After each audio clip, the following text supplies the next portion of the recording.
Bonjour, aujourd'hui je vais vous présenter 3 albums pour les enfants, des idées de lecture pour occuper vos plus petits. Donc mon premier album s'intitule Maxence le Pou de Marie Signoret et Gwen Caraval. Alors dans ce livre, c'est l'histoire donc de Maxence qui vit tranquillement sur la tête d'un petit garçon qui s'appelle Tom.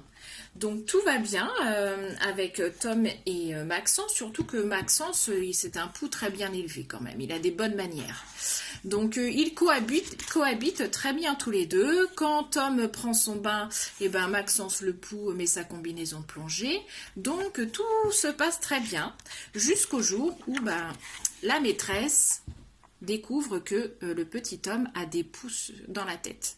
Donc Tom n'a pas des poux, il a un pou, il a que Maxence. Mais bon, la maman, elle décide de faire un traitement anti-poux. Et le pauvre Maxence est laissé à l'abandon au fond de la baignoire. Et tout le monde pense qu'il est mort, sauf que Maxence le pou, il n'est pas mort. Il se réveille avec un très gros mal de tête et décide de partir à la recherche d'une nouvelle tête. Voilà. Alors, est-ce que Maxence le pou va en trouver une? Vous verrez bien. Donc, j'aime beaucoup cet album, parce que cet album, il parle de poux, donc ça change un peu. Et puis aussi parce que j'aime beaucoup les illustrations. Je les trouve colorées, je les trouve gaies, donc j'aime bien, moi, cet album. Donc, si ça vous dit, vous pouvez lire Maxence le pou. Mon deuxième album, que j'aime beaucoup, c'est l'histoire en vers de mon grand-père, de Lane Smith. En fait, ici, c'est l'histoire d'un arrière-grand-père racontée par son arrière-petit-fils. C'est une histoire tout en douceur, tout en émotion. Il est vraiment très très beau. Alors l'histoire du grand-père, en fait, elle est racontée dans le livre avec des taupières. Vous savez, ces plantes qui sont sculptées. Donc, à chaque page, vous avez l'histoire de l'arrière-grand-père. Donc là, de sa naissance.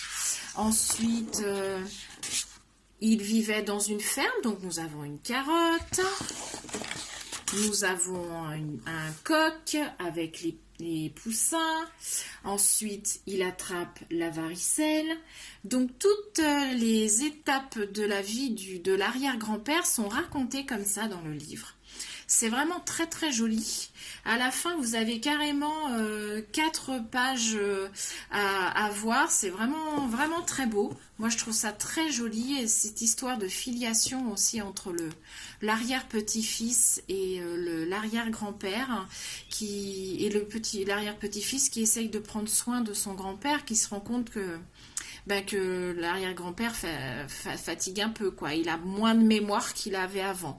C'est aussi sur la mémoire. Voilà, c'est vraiment un très joli livre. Je vous le conseille. Alors, mon dernier livre, alors par contre, là, c'est autre chose. C'est Louis Ier, roi des moutons, d'Olivier Tallec.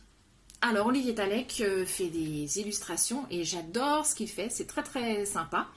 Et donc là, c'est l'histoire de Louis qui, par un jour de grand vent, trouve juste à côté de lui une couronne. Vous voyez, il y a la petite couronne bleue là. Alors, il voit personne autour de lui, alors il décide de se mettre la couronne sur la tête. Alors, il s'autoproclame donc Louis Ier, roi des moutons. Et tout comme bon roi, il décide d'avoir quand même un spectre d'or, voilà. Ensuite, il décide de prendre un peu de la hauteur, voilà. Il décide de ne plus dormir avec ses semblables, quand même, parce que c'est le roi. Donc, il prend plein de décisions comme ça. Alors, certains sont d'accord, d'autres moutons un peu moins.